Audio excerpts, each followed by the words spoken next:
एक ठंडी शाम थी। चारों तरफ कोहरा छाया हुआ था। ठंड इतनी ज्यादा थी कि गांव वाले अपने अपने घरों में दुब के बैठे थे। गांव के बीचों बीच एक पुराना सा घर था। उसी घर के अंदर मोहन काका आग के सामने बैठे अपने हाथ ताप रहे थे। उम्र लगभग 54 साल रही होगी, लेकिन आंखों में अब भी पुरानी कहानियों की चमक बाकी थी। तभी अचानक दरवाजा चरमराया और उनके पोता पोती भीतर दौड़ते हुए आए। पोती ने उत्साह से पूछा, दादाजी, आज कौन सी कहानी सुनाओगे? कल वाली कहानी बहुत डरावनी थी। आज भी वैसी ही डरावनी कहानी सुनाओ ना। दादाजी हल्का सा मुस्कुराए। उन्होंने अंगारों को लकड़ी से खुरचकर ठीक किया और बोले, बेटा, आज एक नहीं 2 कहानियां सुनाऊंगा, लेकिन याद रखना ये दोनों कहानियां सच्ची घटनाओं पर आधारित हैं। ठंडी की एक शाम थी। चारों ओर गहरा अंधकार छाया हुआ था। मोहन की छोटी सी चाय की दुकान पर रामलाल काका, मोहन और गांव का एक व्यक्ति बातचीत कर रहे थे। तीनों के बीच बातचीत चल ही रही थी कि तभी दूर से एक आवाज सुनाई दी। गांव का एक नौजवान घबराया हुआ सा उनकी ओर दौड़ा चला आ रहा था। रामलाल काका ने पूछा, अरे बेटा, क्या हुआ? इतनी हड़बड़ी में कहां भागे जा रहे हो? काका काका काका, आज फिर कमल के खेत में एक लाश मिली है। रामलाल काका तुरंत उठकर खड़े हो जाते हैं। ये सुनते ही रामलाल काका का चेहरा कठोर हो जाता है। फिर से पिछले 2 महीने से ये तीसरी लाश है ना काका? हाँ मोहन, 2 महीने से लगातार ऐसे ही हादसे सुनने को मिल रहे हैं। ना कोई साक्ष्य, ना कोई गवाह, बस लाशें। और अजीब बात यह है कि सारे मामले कमल के खेत से ही मिलते हैं। गांव वाले डर रहे हैं काका। कोई खुली आवाज में नहीं बोल रहा, पर सब कहते हैं कि उस खेत में कुछ तो है, कुछ ऐसा जो नजर नहीं आता लेकिन सबको देख रहा होता है। रामलाल काका की आंखों में चिंता साफ झलक रही थी।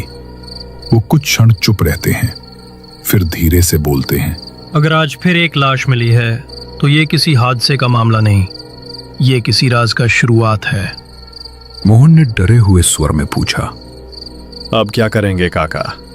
रामलाल काका ने गहरी सांस लेते हुए कहा, सुबह होने दो बेटा, कल गांव में एक सभा बुलाएंगे। कुछ तो करना ही होगा, नहीं तो किसका दिन कब आ जाए किसे पता। उनकी बातों में बेचैनी साफ झलक रही थी। खेतों में हुई डरावनी घटना के बाद अब पूरा गांव चिंता में डूब गया था। इसके बाद चारों अपने अपने घर चले गए। रात के करीब 12 बजे थे। बाहर सन्नाटा इतना गहरा था कि पत्तों की हल्की सरसराहट भी साफ सुनाई दे रही थी। हवाओं में ठंडक बढ़ चुकी थी और दूर कहीं कुत्तों के भौंकने की आवाज आ रही थी। मोहन अपनी छोटी सी झोपड़ी में मुंह ढक कर सो रहा था। तभी अचानक दरवाजे पर किसी ने जोर से दस्तक दी। मोहन आधी नींद में करवट लेते हुए बड़बड़ाया, इतनी रात में कौन हो सकता है? कुछ पल तक उसने सुना, लेकिन दस्तक फिर से गूंजी, इस बार पहले से ज्यादा जोर से। उसका दिल थोड़ा तेज धड़कने लगा। वह धीरे धीरे उठकर अंधेरे में दीवार पर टंगी लालटेन की ओर बढ़ा। मोहन ने कांपते हुए हाथों से लालटेन जलाई। हल्की रोशनी में उसका चेहरा साफ दिखाई देने लगा। वह धीरे धीरे दरवाजे के पास गया और कांपती आवाज में बोला, कौन है वहां?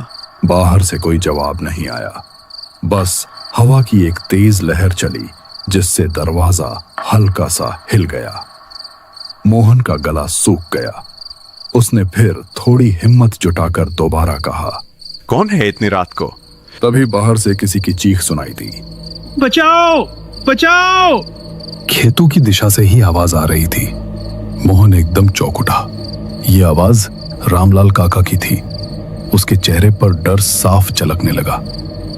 उसने मन ही मन सोचा, अरे ये तो रामलाल काका है, पर इतनी रात को खेतों में क्या कर रहे होंगे? मोहन कुछ पल तक सोचता रहा, फिर बोला, शायद वो किसी मुसीबत में है, मुझे देखना ही होगा। ये कहकर उसने जल्दी से लालटेन उठाई और घबराए कदमों से घर के बाहर निकल पड़ा।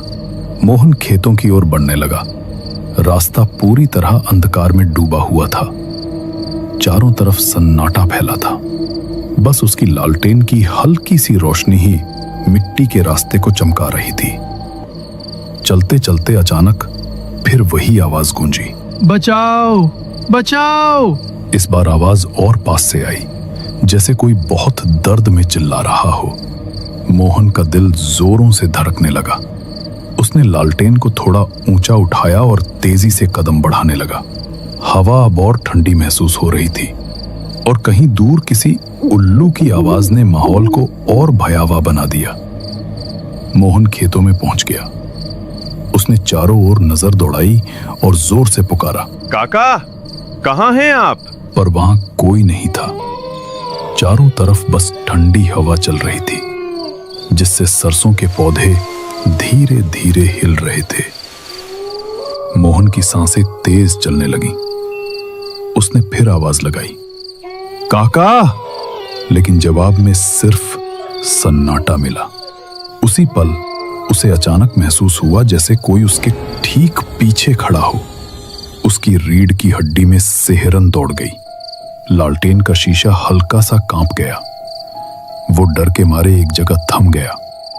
मन में सोचा कि पीछे मुड़कर देखे, पर उसकी हिम्मत जवाब दे गई। तभी वो साया अचानक मोहन के पीछे आया और उसकी गर्दन को जोर से पकड़ लिया।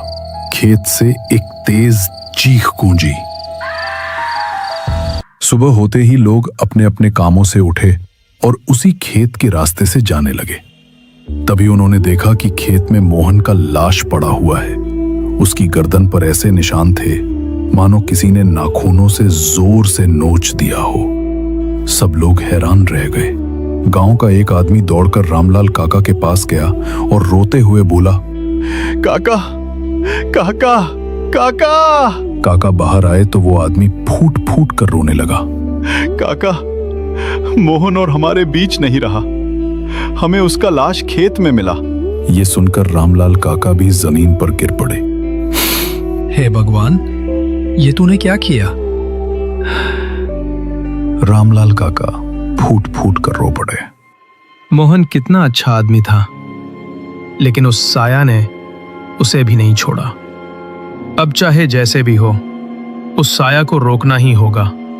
उसे जलाना ही पड़ेगा, नहीं तो इस गांव में कोई नहीं बचेगा। अपने आप से ये कहते हुए काका की आंखों में आंसू थे और उनके चेहरे पर डर साफ झलक रहा था। गांव वालों के बीच दहशत फैल चुकी थी। हर कोई सोचने लगा कि अगले निशाने पर कौन होगा। पास के जंगल में एक साधु बाबा रहते थे। उनके बारे में गांव में कहा जाता था कि वो अदृश्य शक्तियों को जानते हैं और भूत प्रेत के रहस्य समझते हैं। रामलाल काका उनके पास पहुंचे और उन्हें खेत में हुई घटना, मोहन की मौत और उस रहस्यमय साये के बारे में सब कुछ बताया। साधु बाबा कुछ देर ध्यान में बैठे रहे। उनकी आंखें बंद थीं और उनके चेहरे पर गहरी चिंता थी। फिर वो धीरे से बोले, देखा बेटा, ये कोई साधारण आत्मा नहीं है। ये एक नर पिशाच है। ये ऐसी आत्मा है जिसने जीवन में बहुत बुराई की थी और मरने के बाद भी उसकी आत्मा शांति नहीं पाई। अब वो गांव के लोगों को डराता है और उनकी जान लेता है। काका ने डरते हुए पूछा, तो अब क्या करें बाबा? क्या इस नर पिशाच को रोका जा सकता है? साधु बाबा ने गहरी सांस लेकर कहा, इसे रोकने के लिए एक विशेष पूजा और तांत्रिक विधि की जरूरत है, लेकिन ये बहुत खतरनाक है। अगर गलती हुई तो नर पिशाच और भी ज्यादा गुस्सा हो जाएगा। तुम्हें बहुत सावधानी बरतनी होगी। रामलाल काका ने आंखों में आंसू लिए कहा, बाबा, मैं कुछ भी करने के लिए तैयार हूं। बस आप बताइए क्या करना है। साधु बाबा ने गहरी सांस लेकर जवाब दिया, ठीक है, आज रात हम पूजा करेंगे। इस पूजा के जरिए हम उस नर पिशाच को बांध सकते हैं, लेकिन याद रखना, इसमें बहुत खतरा है। अगर कोई गलती हुई तो वो और भी ज्यादा खतरनाक हो जाएगा। तुम्हें और गांव के सभी लोगों को बहुत सावधानी बरतनी होगी। काका ने दृढ़ता से सिर हिलाया। बाबा, जो भी करना हो मैं तैयार हूँ। गांव की शांति के लिए मैं कुछ भी करने को तैयार हूँ। शाम हुई और साधु बाबा ने पूजा शुरू करने से पहले सभी गांव वालों से कहा, देखो भाइयों, पूजा समाप्त होने तक कोई भी यहाँ से नहीं जाएगा, और अगर कोई अपने पास बच्चे या करीबी को बचाओ बचाओ कहते हुए चिल्लाए तो भी पीछे मुड़कर नहीं देखना। यह कहकर बाबा ने पूजा शुरू की। उन्होंने मंत्र उच्चारण करना शुरू किया। एक शक्तिशाली मंत्र था। ओम नमः शिवाय नरपिशाच बलम हर, त्वम शांतम गच्छ अस्तु ते शरीरम। जैसे ही बाबा ने मंत्र पढ़ना शुरू किया, खेत से जोरदार हवा चलने लगी। अचानक किसी ने जोर से चीखना शुरू कर दिया। गांव वालों के रोंगटे खड़े हो गए। बाबा ने जोर से कहा, डरो मत।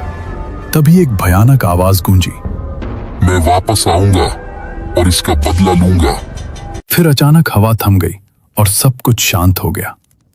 उस दिन के बाद गांव में कभी भी ऐसी घटना